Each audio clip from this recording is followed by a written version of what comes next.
program. We really appreciate your insight. We now move over to the United States, where the Trump administration has revoked Harvard's ability to enroll international students and demanded that current foreign students should be transferred, or Harvard risks losing its legal status.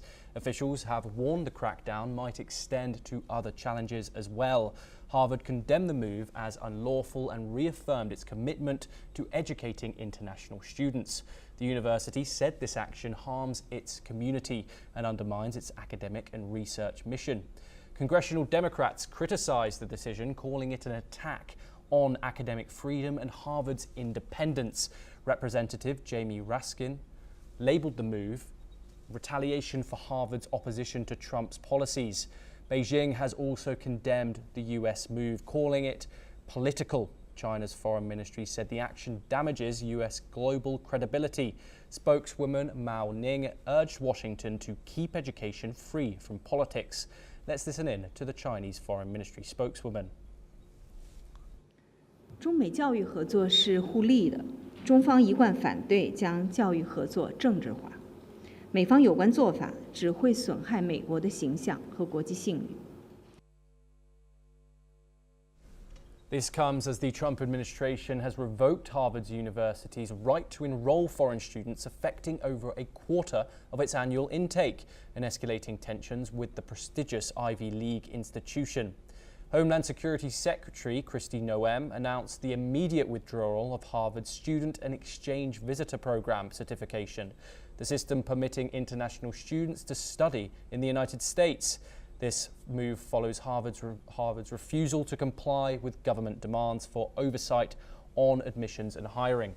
Amid President Trump's accusations that the university fosters anti-Semitism, supports pro-Hamas views, and promotes divisive woke policies. Trump had previously warned of such action if Harvard resisted government supervision.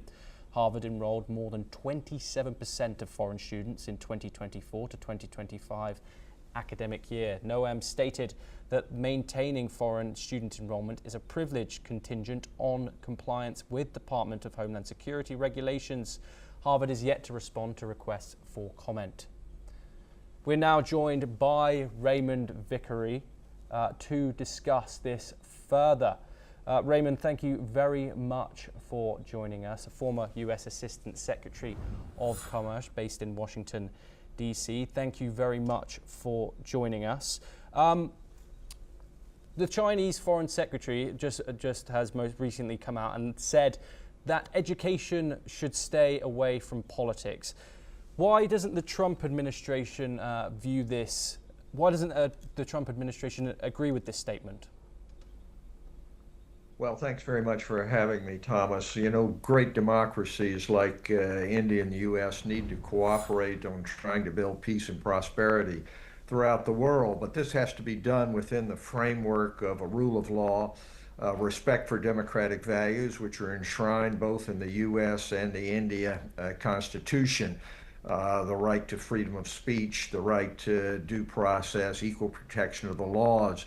What has happened here with Harvard in the latest move is a move by the Trump administration in violation of the United States Constitution, in violation of the legal precepts which are there. There is a procedure for denying a university the rights to enroll foreign students, but none of that has been followed.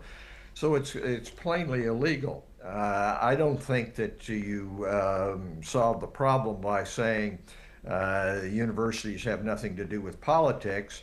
Universities are for the discussion, the promotion of critical thought, and that critical thought has to include what happens in the United States in regard to diversity, inclusion, and equity, which the Trump administration is trying to destroy. It has to do with the discussion of what happens in Gaza, as you have just reported. All of these things ought to be a part of university education. So what really needs to be done is to get back to the basics of the U.S. Constitution.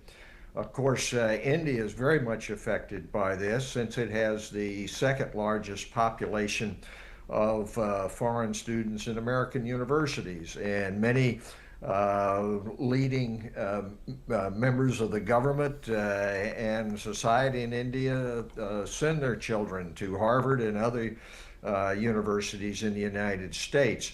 So this has a direct immediate impact. I would note that in California already, a judge has ruled that the Trump administration to exclude a number of foreign students has already been enjoined.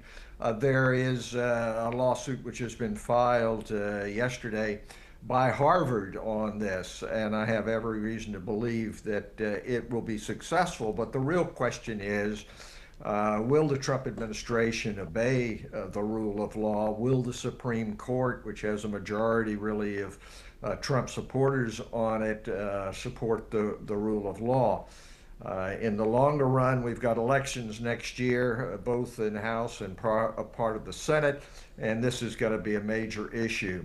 So what needs to be done is not, say, depoliticize, as Chinese have said, but to provide for the basic rights to discuss, freedom of thought, freedom of expression, rule of law, due process, all of which are very common to the U.S. and to India and other great democracies. Raymond, I do apologize. I'd quite like to just interject just for 1 second.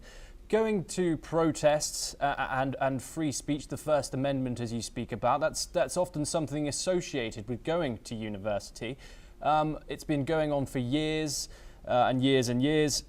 What makes this case particularly different? Trump has obviously cited anti-Semitism and also association with the Chinese Communist Party. What makes this different from years and years of student protests that have happened in the past?